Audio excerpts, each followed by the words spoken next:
গাইডেন্সের অভাব। আমাদের শুধু বলা হয় যে শুধু এই সমস্ত চাকরি শুধু ছেলেদের জন্য, ঠিক আছে? কতটা একটা প্রেস্টিজিয়াস চাকরি জিনিস এটা। এতগুলো ট্রেনের ড্রাইভার হিসেবে কতটা প্রেস্টিজিয়াস চাকরি তুই জানিস না, জাস্ট কল্পনা করতে পারবি না। ঠিক আছে, এদের শাখা বলাও পড়ে আছে, বিবাহিতা, দেখতে পাচ্ছিস, বাঙালি, পাতি বাংলায়। ঠিক আছে, আচ্ছা, তাহলে তোমাকে আমি একটা জিনিসই বলবো ভাই, ঠিক আছে, যে খাটতে থাকো, পরিশ্রম করতে থাকো, ঠিক আছে। ইনারা পেয়েছেন, আমরাও পাবো। হ্যাঁ, শুধু তোমাদের একটাই জিনিস ভাই যেটা তোমাদের করার, সেটা হচ্ছে পরিশ্রম।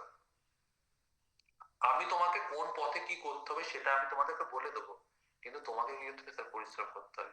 আমি যেটা দেবো চোখ নাক কোন বুঝে তুমি পড়া শুরু করে দাও, একটুকু এর ছাড়া একটুকু এক্সট্রা তোমাকে ভাবতে হবে না।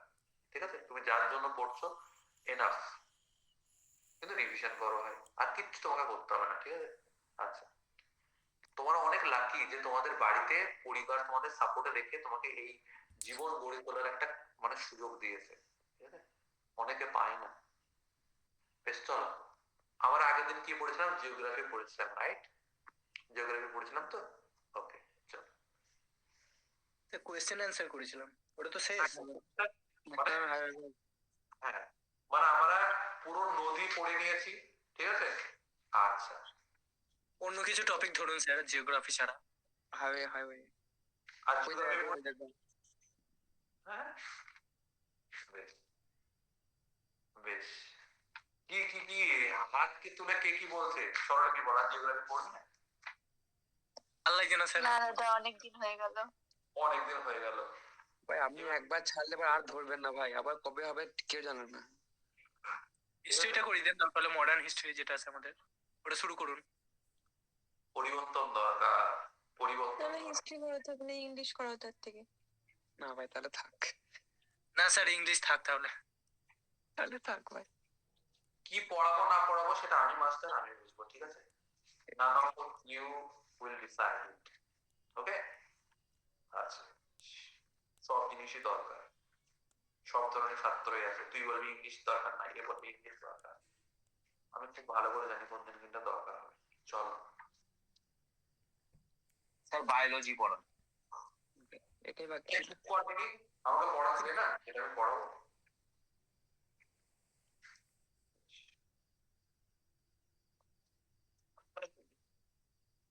বেশ, খাতা খুলবা সবাই। খাতা। হুম। আজকে আমি যেটা পড়াবো সেটা হচ্ছে আমাদের ভারতের সংবিধান, ওকে।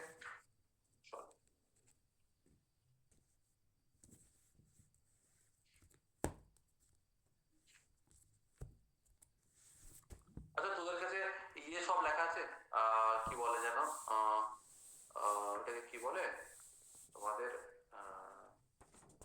5 ইয়ার প্ল্যান সবার লেখা আছে, যারা অন্যান্য ব্যাচে পড়ো পড়ো। পঞ্চবার্ষিক নাই। অনেকের না, আছে বা স্যার, অনেকেরও সবার আছে। আছে। হ্যাঁ, অনেকের আছে, ঠিক আছে। বেশ, ঠিক আছে, বেশ চলো, আমরা যেটা বললাম আজকে আমরা করবো, একটু আমরা রোল চেঞ্জ করছি আমাদের সংবিধানের দিকে। সংবিধান অল্প পড়ে প্রচুর কোশ্চেন পাওয়া যায়, ঠিক আছে, প্রচুর কোশ্চেন পাওয়া যায়, সেই জন্য আমরা কি করবো স্যার, সংবিধান পড়বো, ঠিক আছে। আচ্ছা, বেশ, আমরা অনেক আগে অ্যাজ এ থিওরি সাবজেক্ট শুরু করেছিলাম, ঠিক আছে, সেই জন্য আমরা তারপরে কন্টিনিউ করিনি, কারণ আমাদের অঙ্কের ওয়েটেজ অনেক বেশি হয়ে গেছে, সেই জন্য আমরা চলো, প্রথম যেটা আজকে আমরা করবো, খাতা খুলবো সবাই, খাতা খুলবো সবাই, ঠিক আছে।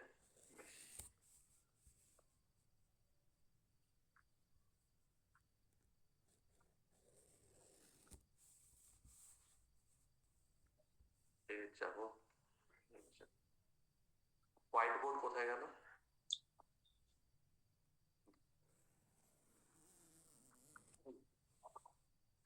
লিখবা, লিখবা, কয়টা জিনিস ছোট ছোট করে লিখবো, হ্যাঁ, ছোট ছোট করে লিখবো, ছোট ছোট করে তো। ছোট ছোট করে লিখবো, বেশি কিছু না। স্যার, একটা জিনিস জিজ্ঞাসা করা ছিল, আজকে যে এমটিএস এর রেজাল্টটা পাবলিক হয়েছে, ওটাকে একদম ফুল রেজাল্ট না আর কোনো বাকি আছে রেজাল্ট বাকি আছে। ওইটা তো রেজাল্ট পুরো, আবার কি? তো ওখানে ওই ওইটা থেকে একটা জিনিস ইয়ে মানে আমাদের একটা ফ্রেন্ড 54 র্যাঙ্ক করেছে, বলছে চাকরি করবো না এমটিএস এ। 52 র্যাঙ্ক? 54 র্যাঙ্ক করেছে এজাজ আহমেদ, বলছে চাকরি করবো না। আমি জানি না তোর মতো পাবলিক বুঝলি। বেশ চলো, কত কথা নাম নেই, যে পাবে সে পাবে, যে পাবে না সে পাবে না। চলো লেখো। প্রথমে কয়েকটা জিনিস লিখবো। লেখো যে আমাদের সংবিধান, হেডিং করবা সংবিধান, ঠিক আছে? সংবিধান বা কনস্টিটিউশন, কনস্টিটিউশন অফ ইন্ডিয়া। আমার হাতের লেখা একটু খারাপ, ঠিক আছে? তা তোমরা একটু মানিয়ে গুছিয়ে নিবা, হ্যাঁ? আচ্ছা, এই টপিকটাকে না আমি অনেক শর্টে শর্টে পড়াবার চেষ্টা করবো, কারণ তোমাদের এই টপিক থেকে প্রচুর কোশ্চেন আছে, আবার ডাউট আছে। শুধু ধারা মুখস্থ করলে তো হবে না, তোমাদেরকে পড়তেও হবে। ওকে, আচ্ছা বেশ। তোমরা কয়েকটা জিনিস যেবা প্রথমে লিখবা, লিখবা 1 নম্বর পয়েন্ট দিবা, প্রথমে লিখবা যে ভারতীয় সংবিধান, লিখবা ভারতীয় সংবিধান এর ধারণা প্রথমবার দিয়েছিলেন মিস্টার এম এন রয়। মিস্টার এম এন রয়, দেখো ভারতীয় সংবিধানের ধারণা প্রথমবার দিয়েছিলেন মিস্টার এম এন রয়। কি রয়? এম এন রয়, ঠিক আছে? এম এন রয় মানে আমাদের দেশে যে সংবিধান তৈরি করতে হবে প্রথমবার কে বলেছিলেন? মিস্টার এম এন রয়, ঠিক আছে? আচ্ছা,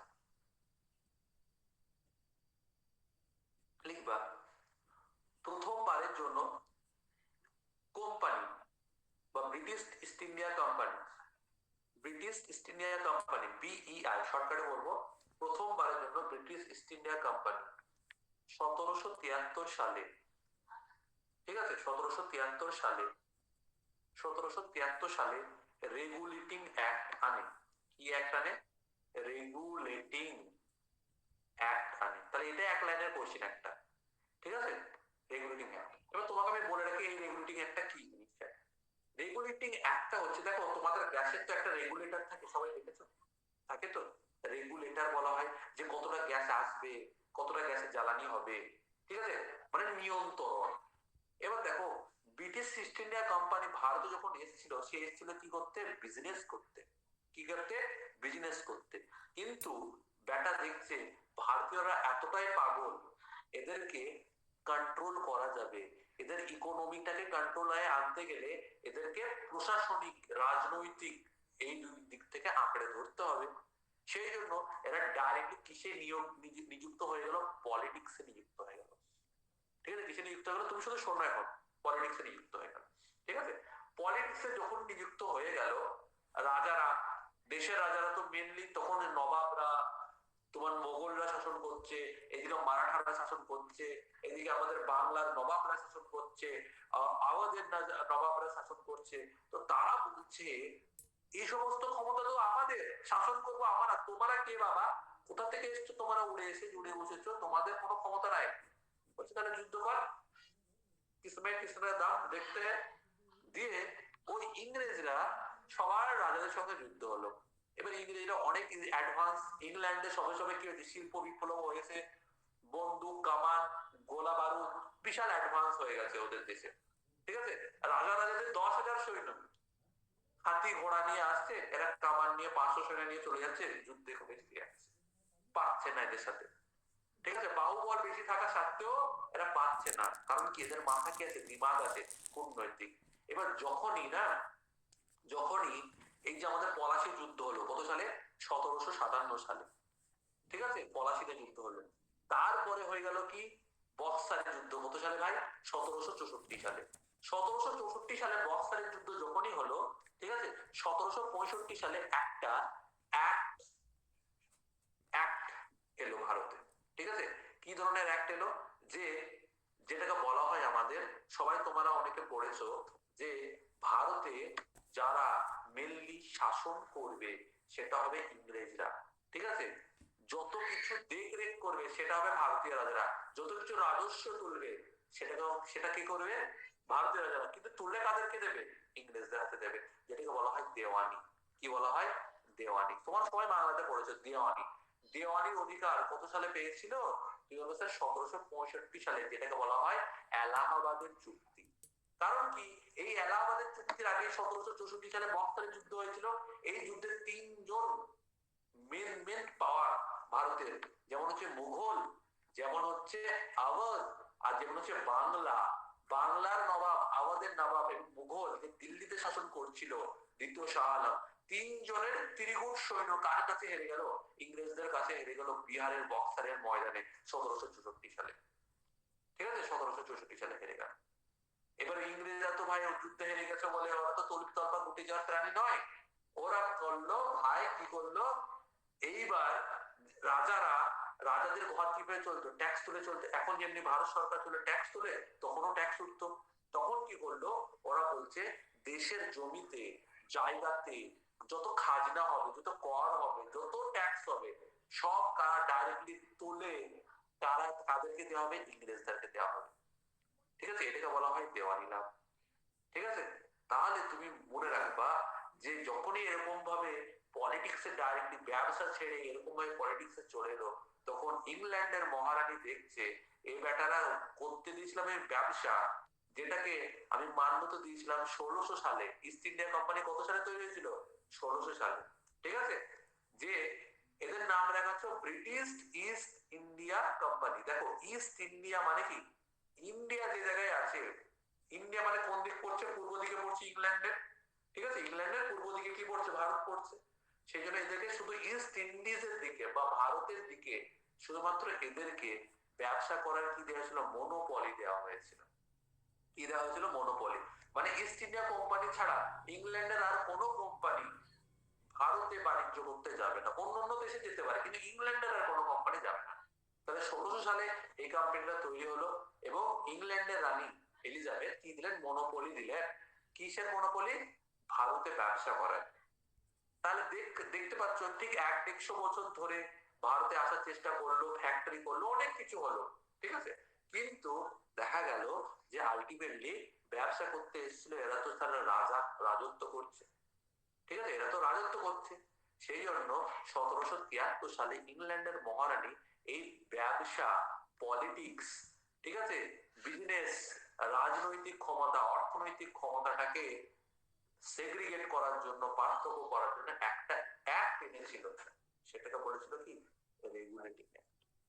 ঠিক আছে, যাতে ল এবং কমিশনের আন্ডারে কাকে রাখা যায়? ব্রিটিশ ইস্ট ইন্ডিয়া কোম্পানিকে রাখা যায়।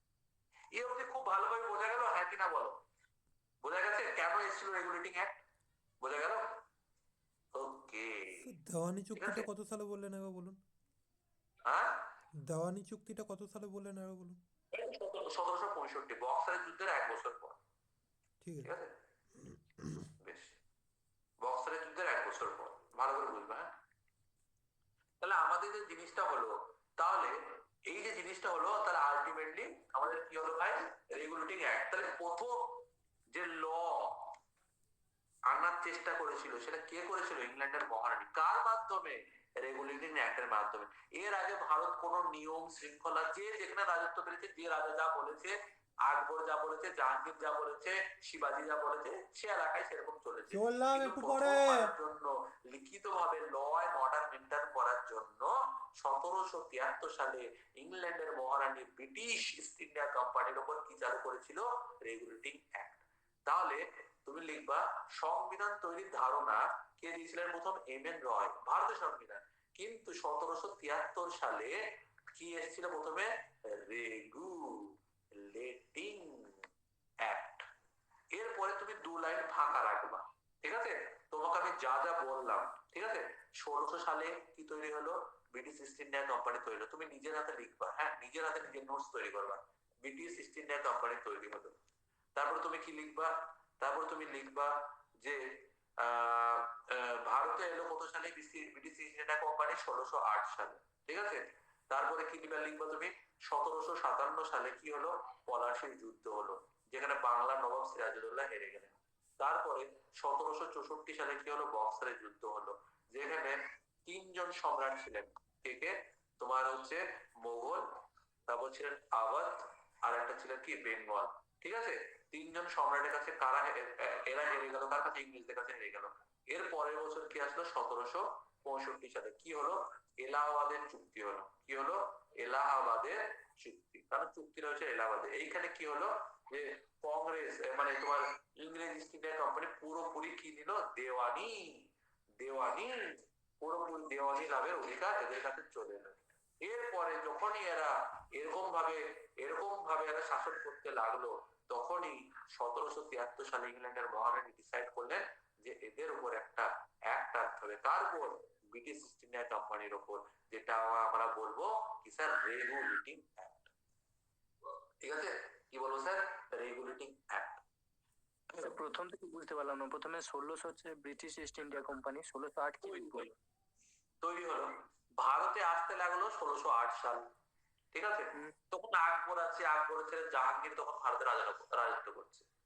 ঠিক আছে, মানে এরা ইংরেজরা পাওয়ারে আসতে অনেক দিন। দেখ এখানে 1600 সালে তৈরি হলো যে ইংল্যান্ডের মহারানীর কাছে এরা আজ্ঞা নিল যে আমরা কোথায় একটা ব্যবসা খুঁজছি, আমাদের মঞ্জুরি দেয়, মনোপলি দেয়। কি বললো? মনোপলি দেয়। কিসের মনোপলি ভাই? যে আমরা ইন্ডিয়াতে ব্যবসা করব, ইংল্যান্ডের আর কোনো কোম্পানি আমাদের ছাড়া ব্যবসা করবে না। যখন একটা সেক্টরে একটা কোম্পানি কাজ করে সেটা কি বলা হয়? মনোপলি। কি বলা হয় মনে থাকবে? মনোপলি। মনো মানে কি? এক, আর পলি মানে মার্কেট। ঠিক আছে, যেমন ধরো রেলের কোনো কম্পিটিটর আছে? নাই। ইন্ডিয়ান রেলওয়ে একাই রেলওয়ে চালায়, আর কোনো কোম্পানি রেলওয়ে মার্কেটে নেই। ঠিক আছে, তাহলে মনোপলিতে রেলে কি আছে? রেলে মনোপলি আছে। সেই জন্য রেল যদি ভাড়া বাড়ায় 30 টাকা করে দেয়, 30 টাকা করে দেয়, তাহলে তোমার করার কিছু নাই, ওই ভাড়াটা তোমাকে মানতে হবে। কারণ কি? আর কোনো কম্পিটিশনের মার্কেটে নেই। কিন্তু কিন্তু ভালো করে বুঝবা, এটা একটু ইকোনমিক্স এর জিনিস, কিন্তু ভালো করে বুঝবা। তুমি ধরো বাসে করে সালার থেকে কাটোয়া যাচ্ছ, বা সালার থেকে কলকাতা যাচ্ছ। ঠিক আছে, তোমার দুটো অপশন আছে, হয় ট্রেন আছে কিংবা বাস আছে। ভালো করে বুঝবা, যখন তুমি দুটো পথ চুজ করছো, হয় বাসে যাবা না ট্রেনে যাবা, তখন কিন্তু যানবাহনের ক্ষেত্রে কিন্তু মনোপলি নেই, রুট তোমার দুটো হয়ে গেছে। কিন্তু যদি তুমি যদি বলো শুধু ট্রেন, ট্রেনের কোনো কম্পিটিটর নেই, মেট্রো নেই, আর অন্য কিছু যানবাহনের ব্যবস্থা নেই। তুমি যদি বলো সাত থেকে কলকাতা টেগার চলছে, তাহলে টেগার হয়ে যেত আর একটা ব্যবসা। তখন কম্পিটিশন চলে আসতো, এর ভাড়া কত, ওর ভাড়া কত, মানুষ তাকেই চুজ করতো যার ভাড়া কম। যেখানে কাস্টমার নিজের লাভ দেবে সেখানে তো থাকবে নাকি?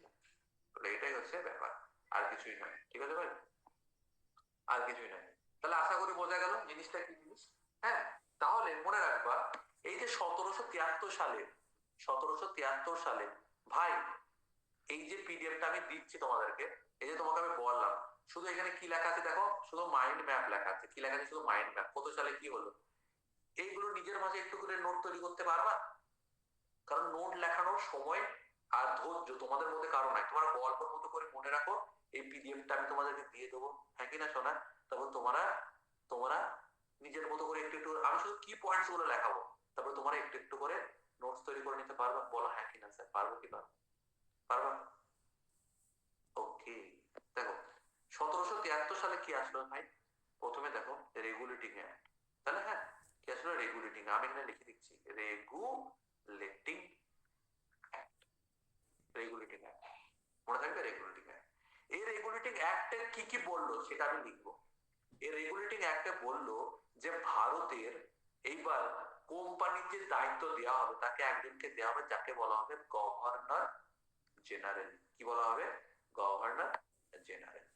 ঠিক আছে, ভারতের দায়িত্ব একজনকে দেওয়া হবে, তাকে বলা হবে ভারতের গভর্নর জেনারেল। ঠিক আছে, ভারতের গভর্নর জেনারেল। ঠিক আছে, আচ্ছা, সেটাকে বলা হবে গভর্নর জেনারেল অফ বেঙ্গল। কি বলা হবে? বেঙ্গল। কারণ সবকিছু বেঙ্গল থেকে শুরু হয়েছিল, গভর্নর জেনারেল বেঙ্গল। এবং প্রথম গভর্নর জেনারেল অফ বেঙ্গল হলেন ওয়ারেন হেস্টিংস। কি নাম? WAREN, Warren Hastings. HASTINGS, Hastings. কি নাম দিলাম ভাই? Warren Hastings. তাহলে রেগুলেটিং অ্যাক্ট কি ডিসাইড করলো? কোম্পানির যে দায়িত্ব দেওয়া হবে সেটা একটা গভর্নর জেনারেল দেওয়া হবে, এবং তাকে কি বলা হবে? ভারতের গভর্নর জেনারেল বলা হবে। কি বলা হবে স্যার? ভারতের গভর্নর জেনারেল বলা হবে। আর সেই ভারতের প্রথম গভর্নর জেনারেল নাম কি স্যার? Warren Hastings. কি বলা হবে স্যার? Warren Hastings. ঠিক আছে? আচ্ছা, আর এই একটাই বলা হলো যে বিচার ব্যবস্থার জন্য তৈরি করা হবে একটা সুপ্রিম কোর্ট তৈরি করা হবে। কি তৈরি করা হবে? সুপ্রিম কোর্ট তৈরি করা হবে। ঠিক আছে? সুপ্রিম কোর্ট তৈরি করা হবে। এবার দেখো, ইংল্যান্ডের মহারানী প্রথম দফায় এইরকম একটা অ্যাক্ট পাঠালো যেটাকে বলা হবে রেগুলেটিং অ্যাক্ট। এরপরে ঠিক 1784 সাল, কত বছর হয়ে গেল স্যার? 73 থেকে 84, ঠিক 11 বছর পরে আর একটা অ্যাক্ট পাঠাচ্ছেন যার নাম হচ্ছে পিটস ইন্ডিয়া অ্যাক্ট। কি আছে? পিটস ইন্ডিয়া অ্যাক্ট। ভালো করে মনে রাখবা, INDIA ইন্ডিয়া অ্যাক্ট। ঠিক আছে? পিটস কি স্যার? একজনের নাম। ঠিক আছে? একজন নাম যে এই অ্যাক্টটা তৈরি করেছিল ইংল্যান্ডের মহারানীর হয়ে। ঠিক আছে? পিটস হচ্ছে একজনের নাম যে তৈরি করেছিল। মানে 6 মেম্বার, মানে 6টা মেম্বার নিয়ে একটা দল গঠন করা হয়েছিল। তাদের হেডের নাম কি ছিল? পিটস। সেই জন্য এটার নাম পিটসের ইন্ডিয়া অ্যাক্ট। ঠিক আছে? আচ্ছা, এ কি করলো? বলছে এই যে কোম্পানি শাসন করছে, কোম্পানিকে দুটো ভাগে ক্ষমতাটাকে ভাগ করে দিতে হবে। দুটো ভাগে কোম্পানির ক্ষমতাকে ভাগ করে দিতে হবে। ঠিক আছে? কি কি ক্ষমতা স্যার? একটা হচ্ছে ট্রেড, যে ব্যবসা করছে সে ব্যবসার দিকটা দেখবে, ট্রেড অ্যান্ড কমার্স। ঠিক আছে? ট্রেড অ্যান্ড কমার্স, ব্যবসা বাণিজ্য একটা দেখবে। আর একটা কি দেখবে স্যার? পলিটিক্যাল দিক দেখবে। তাহলে তোমাকে বলবে কোন অ্যাক্ট অনুযায়ী শাসন ক্ষমতাকে দুই ভাগে ভাগ করা হলো? তুমি বলো স্যার পিটসের ভারত শাসন আইন। ওয়ান ডে চিন্দি পরীক্ষায় আসবে কত সালে এসেছিল পিটসের ভারত শাসন আইন? 1784। ট্রেড আর কমার্স মানে ব্যবসা বাণিজ্যর একটা টিম দেখবে, কার? British East India company. আর পলিটিক্যাল মানে রাজনৈতিক ব্যবস্থা কি নিতে হবে সেটা দেখবে রাজনৈতিক ব্যবস্থার জিনিস। ঠিক আছে? আচ্ছা, এই যে ট্রেডটাকে যারা দেখবে, তাদেরকে বলা হবে কোর্ট অফ ডাইরেক্টরস। কি বলা হবে? Court of directors. DIRECTORS, court of directors. ঠিক আছে? আচ্ছা, কোর্ট অফ ডাইরেক্টরস। তাহলে যারা ট্রেডটাকে দেখবে তাদেরকে কি বলা হবে? Court of directors. ঠিক আছে? এই হয়ে গেল। এরপরে কয়েকটা অ্যাক্ট এসেছিল যেগুলোকে বলা হয় 1 নম্বর চার্টার ট্রেড এন্ড কমার্স একটাই। Charter act. ভালো করে দেখো, চার্টার অ্যাক্ট কত সালে এসেছিল? প্রথমটা এসেছিল 1793, অনেকগুলো এসেছিল 1793 সালে। তারপরে এসেছিল 1813 সালে, তারপরে এসেছিল 1833 সালে। ঠিক আছে? তারপরে এসেছিল লাস্ট এসেছিল 1853 সালে। ভালো করে মনে রাখবা, এতবার যে অ্যাক্ট গুলো এসেছিল পিটসের ভারত শাসনের পরে, এই অ্যাক্ট গুলোর নাম কি স্যার? Charter act. ভালো করে বুঝো, এই অ্যাক্ট গুলোর নাম কি? Charter act. ঠিক আছে? এগুলো সবগুলো পড়তে হবে না, শুধু 13টা মনে রাখবা। 1813 সালে যে চার্টার অ্যাক্ট এসেছিল সেটা 1 লাখ টাকা, তখনকার দিনের 1 লাখ মানে বিশাল ব্যাপার। 1 লাখ টাকা বরাদ্দ করা হয়েছিল ইন্ডিয়ান এডুকেশন সিস্টেমের জন্য। ঠিক আছে? ইন্ডিয়ান এডুকেশন সিস্টেমের জন্য। তাহলে ইন্ডিয়ান এডুকেশন সিস্টেমের জন্য কোন চার্টার অ্যাক্টে বলা হয়েছিল যে 1 লাখ টাকা দেওয়া হবে? তুমি বলো স্যার চার্টার অ্যাক্ট, যেটা এসেছিল ভার্সন নাম্বার 1833, যেটা বলা হয় ভার্সন নাম্বার 1833। ঠিক আছে? সরি 1813। ঠিক আছে? আচ্ছা, এরপর যে চার্টার অ্যাক্ট এসেছিল 1853 সালে, এই 1853 সালের পর অনেকগুলো যে ল গুলো এলো, তারপরে 1853-57 সালে কি হয়ে গেল? ভারতের প্রথম মহাযুদ্ধ, যেটাকে বলা হয় কি স্যার? যেটাকে বলা হয় কি? সিপাহী বিদ্রোহ। ঠিক আছে? সিপাহী বিদ্রোহ। এই সিপাহী বিদ্রোহ যখন হলো, ইংল্যান্ডের রানীর মুকুট পর্যন্ত কেঁপে উঠছিল। আরে বাপরে, এত বড় বিদ্রোহ কি করে হতে পারে? তাহলে তুমি দেখো এই যে অ্যাক্ট গুলো আসছে 150 বছর ধরে ভারতের ক্ষমতা, তাহলে এই অ্যাক্ট গুলো আসার ফলে কি হচ্ছে?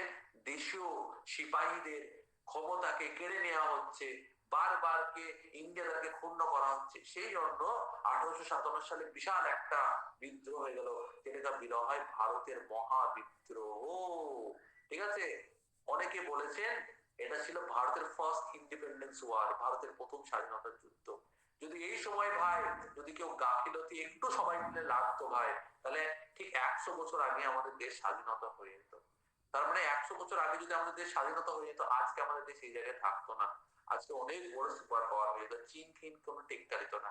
100 বছর আমাদের দেশ যেটা পিছিয়ে গেছে শুধুমাত্র ইউনিটির অভাবে, ঠিক আছে, শুধুমাত্র ইউনিটির অভাবে।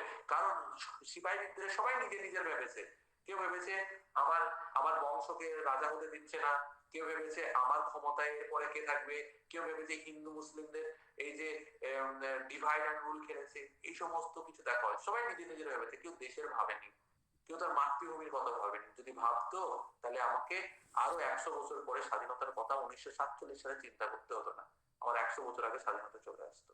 ঠিক আছে, এই যে সিপাহী বিদ্রোহ হলো, যে অনেক কষ্ট করে ইংরেজরা দমন করলো, কিন্তু এরপরে যে কোম্পানি শাসন ছিল ভারতে সেটা পুরোপুরি ব্যান করে দিল কে? ইংল্যান্ডের মহারানী বলল ভারতে আর কোনো কোম্পানি থাকবে না, there is no British East India company, British East India company বলে কিছু থাকবে না। ডাইরেক্টলি 1858 সালে একটা অ্যাক্ট চালু করলেন। কত সালে? 1858 সালে, 58 সালে একটা অ্যাক্ট চালু করলেন, যেটাকে বলা হবে আমাদের গভর্নমেন্ট অফ ইন্ডিয়া অ্যাক্ট, প্রথম গভর্নমেন্ট অফ ইন্ডিয়া অ্যাক্ট। এই অ্যাক্টে কি বলা হলো? সমস্ত ব্রিটিশ ইস্ট ইন্ডিয়া কোম্পানি পাওয়ারকে আজ থেকে শেষ করা হলো। এইবারে ভারত শাসনের ক্ষমতা ডাইরেক্টলি কে নিলেন? ইংল্যান্ডের মহারানী নিলেন। ঠিক আছে, তাহলে the British East India company এবার ক্ষমতা শেষ হয়ে গেল। এবার চালু হলো কি? Crown rule. কি চালু হলো? ক্রাউন। ক্রাউন মানে কি? মুকুট, আর রুল মানে হচ্ছে শাসন। মানে ব্রিটিশ, এবার ইন্ডিয়াতে কার রুল চালু হলো? মহারানীর শাসন চালু হলো। এইবার তোমাদেরকে বললাম যে ভাইসরয় ছিল, যে আমাদের ভাইসরয় ছিল, যে আমাদের গভর্নর জেনারেল ছিল, যেটা কি পুরো শাসনটাকে দেখছিল।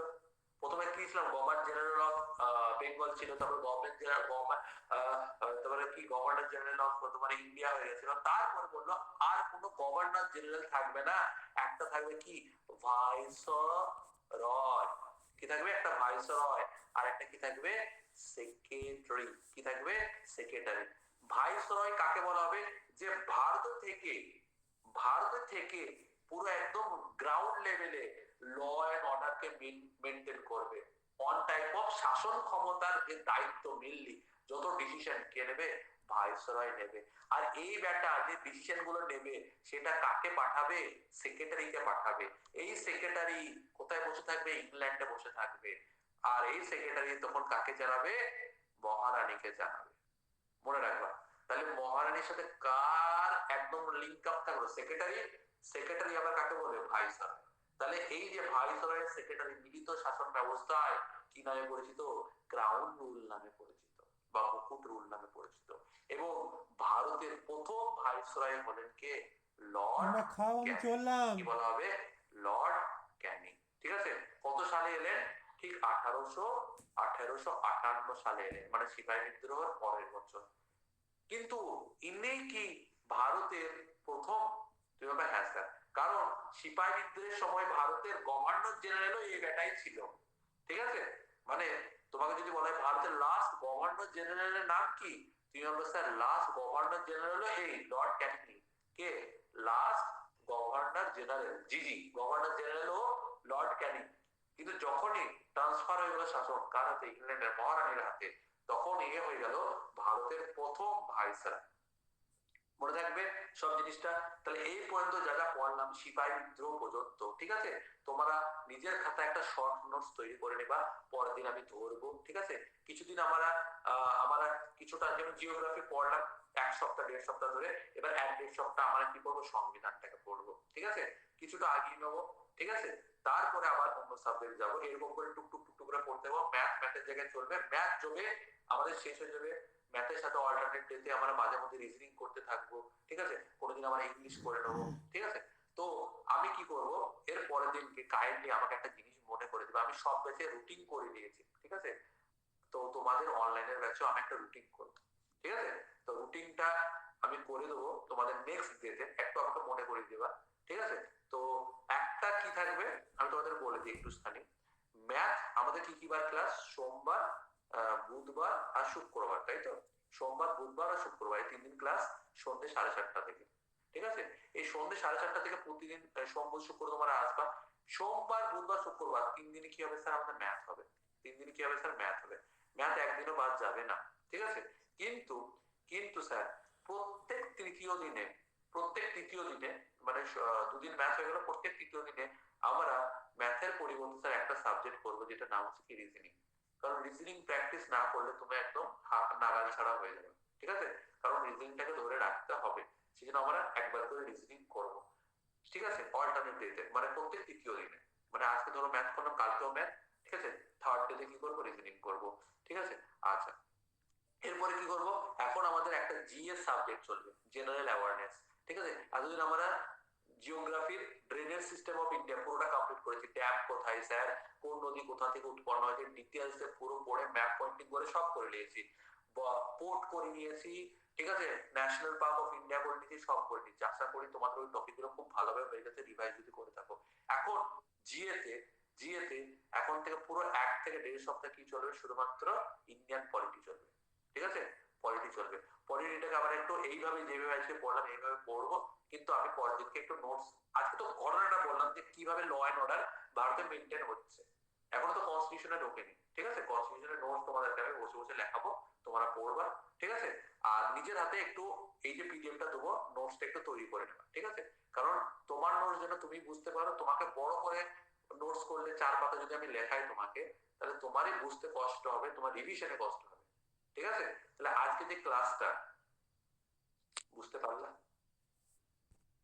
বুঝতে পেরেছো সবাই যে পলিটি, ল অ্যান্ড অর্ডার, ভারতের ইতিহাস কিভাবে রেগুলেট হচ্ছিল, কি করে ভাইসরয় হলো। আমি অনেক শর্টে বলেছি, হ্যাঁ অনেক শর্টে বলেছি, যেগুলো মেন মেন দরকার শুধু সেগুলো বলেছি, বেশি ডিপে আমি যাইনি, যতটা দরকার ততটাই বলেছি, ঠিক আছে? আচ্ছা, আজকে সিপাহী বিদ্রোহ পর্যন্ত পড়লাম। এরপরে আসল ল অ্যান্ড অর্ডার তো আগে অতটা ছিল না, কারণ আগে অতটা যেতেও নি। ক্রাউন রুলের পর থেকে ভারতে বেশি বেশি করে ল অ্যান্ড অর্ডার মেনটেন হতে লাগলো, সেগুলো আমরা পরের দিন থেকে পড়বো। তারপরে আমরা পলিটির মেন জায়গায় ঢুকে যাব, যে আমাদের সংবিধানের ধারা কোন পার্টে কি আছে, কোন জায়গায় কি আছে, সব আমরা পড়বো, ঠিক আছে? আচ্ছা, আমি একটা জিনিস করব, সবচেয়ে প্রথম আমি এই সাবজেক্টটা পুরোপুরি ইংলিশে পড়াবো, ঠিক আছে? পুরোপুরি ইংলিশে পড়াবো। এর যে পিডিএফটা আমি ধরে ধরে পড়াবো, মানে যেভাবে বই পড়ায় না, এই লাইনের মানে হচ্ছে এটা, এই লাইনের মানে হচ্ছে এটা, তাহলে পরের দিন থেকে আমি পিডিএফ একটা তোমাদের দেবো, সেই পিডিএফ লাইন ধরে ধরে পড়াবো, তাহলে তাড়াতাড়ি আমি তোমাদের পড়ে বোঝাতে পারবো। কারণ এইভাবে লিখলে না তোর অনেকটা টাইম চলে যাবে, তুমি নিজের বাড়িতে নিজে নোটস তৈরি করো বাংলায় লিখে লিখে নিজে নিজে, ঠিক আছে? আমি লাইন ধরে ধরে তোমাকে পড়িয়ে দেবো, এটার মানে হচ্ছে এটা, তাহলে পরের দিন তাড়াতাড়ি শেষ হবে, না শেষ হবে না। ওকে, বোঝাতে পারলাম? তাহলে পরের দিনকে ম্যাথ হবে, পলিটি হবে। এই পলিটির প্রথম ভাগটা তোমরা পড়ে আসবা। কি বার স্যার? বৃহস্পতিবার। এই আজকে কি বার? বুধবার, তো শুক্রবার দিনকে পড়ে আসবা। চলো আজকে লিখতে নাই, bye bye, good night. Sir ভারতের আচ্ছা, লাস্ট গভর্নর জেনারেল কে ছিলেন? লর্ড ক্যানিং? হ্যাঁ, last governor general Lord Canning, ঠিক আছে। ঠিক আছে? আচ্ছা, আর প্রথম বলে তাহলেও লর্ড ক্যানিং এ হবে। ওকে, অনেক জায়গায় তোমরা বলবে স্যার ডাল হয়েছে ছিল, ঠিক আছে? ভালো করে বোঝো, ডাল হয়েছে দেখতে পাচ্ছ তো অনেক জায়গায়, তাই না? তো ডাল হয়েছে পরে পরে এসেছিল, মানে ওই যদি বলে ডাল হয়েছে পরে, লাস্ট গভর্নর জেনারেলও ক্যানিং, প্রথম ভাইসরয়ও ক্যানিং, ঠিক আছে? আচ্ছা, এবার যদি তোমাকে বলে স্যার ভারতের প্রথম, দাঁড়াও যদি কনফিউশন হয় আমি একবার বলে দিই, ভারতের প্রথম গভর্নর জেনারেলের নাম কি? ভারতের প্রথম গভর্নর জেনারেলের নাম হচ্ছে কি বললাম? ওয়ারেন হেস্টিংস, ঠিক আছে? ওয়ারেন হেস্টিংস, আমি শর্টকাটে লিখছি, ওয়ারেন হেস্টিংস প্রথম গভর্নর জেনারেল। ভারতের লাস্ট গভর্নর জেনারেলের নাম লর্ড লর্ড ক্যানিং। ক্যানিং। ভারতের প্রথম ভাইসরয়ের নাম লর্ড ক্যানিং, ঠিক আছে? ভারতের লাস্ট ভাইসরয়ের নাম লর্ড মাউন্ট ব্যাটেন, ঠিক আছে? স্বাধীনতার আগে স্বাধীন ভারতের প্রথম ভাইসরয়ের নাম রাজা গোপালাচারী। স্বাধীন ভারতের লাস্ট ভাইসরয়ের নাম চক্রবর্তী রাজা গোপালাচারী। এই কটা কোশ্চেনে পরীক্ষায় আছে, ঠিক আছে? ভাই ওই ফোর্ট উইলিয়াম কে ছিলেন ভাই, প্রথম গভর্নর ছিল? না না ফোর্ট উইলিয়াম উইলিয়াম একজন ব্যক্তি নাম ছিল, তার নাম অনুসারে ওটা দুর্গটা না। ওই যে প্রথম মানে সিরাজদৌল্লার সাথে ঝগড়াটা হয়েছিল কেন? সিরাজদৌল্লার সাথে ঝগড়া হয়েছিল কারণ ওরা বলছে আমরা গোডাউন বানাচ্ছি স্যার কলকাতায়, ঠিক আছে, ব্যবসার মালপত্র রাখবো এখানে, বস্তা ফস্তা রাখা হবে, দিয়ে ওরা কামান লাগাচ্ছে, ঠিক আছে।